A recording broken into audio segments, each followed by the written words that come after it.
La voûte héroïque. Le baromètre a baissé d'une façon soudaine et dans des proportions anormales. Un 19 août, les grandes marées d'été. Nous pourrions bien avoir du mauvais, murmure Monsieur Neveu en quittant son bureau pour rejoindre dans l'usine même la petite salle à manger où sa mère a préparé le déjeuner. Il est midi. Tout à coup, une rafale se déchaîne du côté de l'est. Elle court à travers la région rouennaise à une allure vertigineuse, arrachant des arbres. Mais ce n'est rien. Une autre tempête, plus terrible encore, se précipite à la rencontre de la première. Et c'est, près du hameau de Houlme, le choc terrible des deux ouragans. Ils se sont heurtés dans un fracas tel que les paysans de la région ont cru venue la fin du monde. Ce n'est pas la fin du monde, mais pour beaucoup, dans ce coin de France, ce 19 août 1845 serait le dernier jour. Sous la pression formidable des deux ouragans lancés l'un contre l'autre, les nuages ont crevé, formant entre ciel et terre une trombe d'eau, véritable colonne mouvante d'une dizaine de mètres de largeur. Rien désormais ne pourra empêcher la catastrophe. Telle une fauche gigantesque dont les manches seraient de là-haut maniées avec furie. La trombe va dévaster toute une paisible vallée. Elle est chargée d'électricité, crépitante d'éclairs.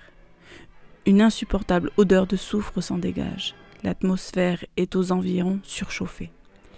Et il y a là, à proximité, des filatures bien garnies de beaux métiers, toute une masse d'acier, véritable aimant pour le terrible météore. Aveuglément, il fonce. Les arbres les plus forts et les mieux enracinés sont couchés sur son passage comme fétus de paille. Cependant que, quelques mètres plus loin, des champs non encore fauchés restent intacts. Traçant à travers la forêt une large route, sinistre souvenir de son passage, la trombe se lance à une allure vertigineuse sur les vallées de Malonnet et de Montville. Elle écrase en une seconde une filature de coton où travaillaient plus de 100 ouvriers, aspire le troisième étage d'une seconde filature, le précipite dans la rivière, murs, machines et gens. Rien n'arrête sa fureur. Zigzagant au gré de quelle fantaisie, le météore fonce vers une troisième filature. Tout cela était si rapide que personne en la région n'a eu le temps de comprendre ce qui se passait. Monsieur Neveu, pourtant, qui vient de se mettre à table avec sa vieille maman, réalise brusquement qu'un danger menace. Par la fenêtre vers laquelle il s'est tourné, il aperçoit au loin l'effrayante colonne qui trace ces terribles méandres.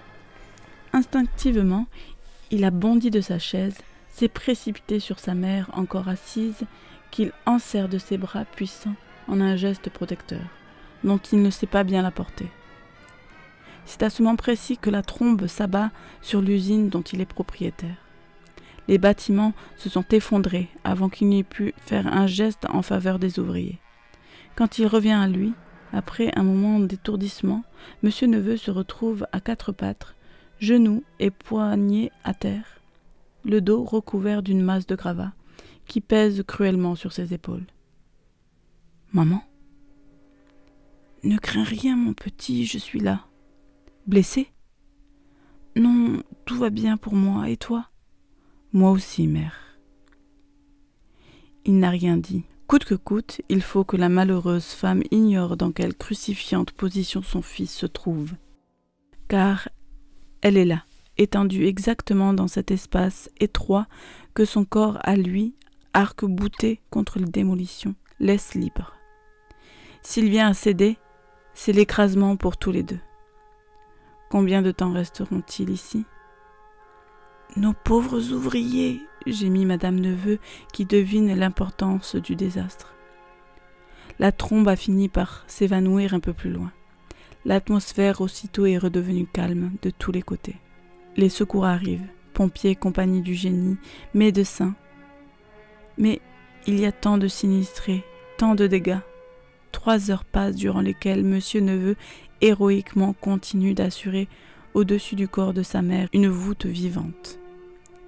Enfin, on arrive jusqu'à eux, on les dégage. Remis debout, le filateur mesure d'un seul regard l'étendue du désastre. « Mon pauvre ami, vous êtes entièrement ruiné, » lui dit quelqu'un. « Non, répond-il, il me reste le plus précieux. Grâce à Dieu, j'ai pu sauver ma maman. »